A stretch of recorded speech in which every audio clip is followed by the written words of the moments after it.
Hi guys, welcome to my stacky. So మా parents నాకు డిటీడీసీలో కొరియర్ పెట్టారు and number of calls and messages చేసి మెయిల్స్ పెట్టినా రాలేదని చెప్పి నేనే వెళ్ళాను అనమాట. అంటే కొరియర్ పెట్టి 10 days అవుతుంది, నా పార్సల్ నాకు ఇంకా రాలేదు. ఇక్కడికి వెళ్ళి చూస్తే చూడండి, మొత్తం గోడౌన్లో ఉంది. నేను ఒక హాఫ్ అన్ అవర్ వెయిట్ చేసి వాళ్ళతో మాట్లాడితే నా పార్సల్ నాకు ఇచ్చారనమాట. ఇంకా తీసుకొని నేను పీజీకి వెళ్ళి పెట్టేసి నేను తిరిగి ఇంకా రిటర్న్ అయిపోయాను ఆఫీస్కి. నేను ఆఫీస్ నుంచి వెళ్ళాను డిటీడీసీ ఆఫీస్కి.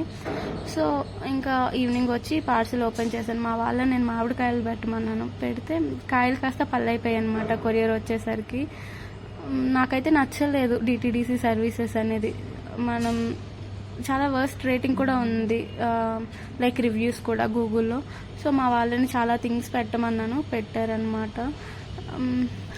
ఏంటంటే మన వరకు పార్సిల్ వచ్చి అది ఏమైపోయినా పర్లేదు, కానీ రాకుండా పోతేనే బాధ అనిపిస్తుంది. So thank you for watching. Please do like, share and subscribe.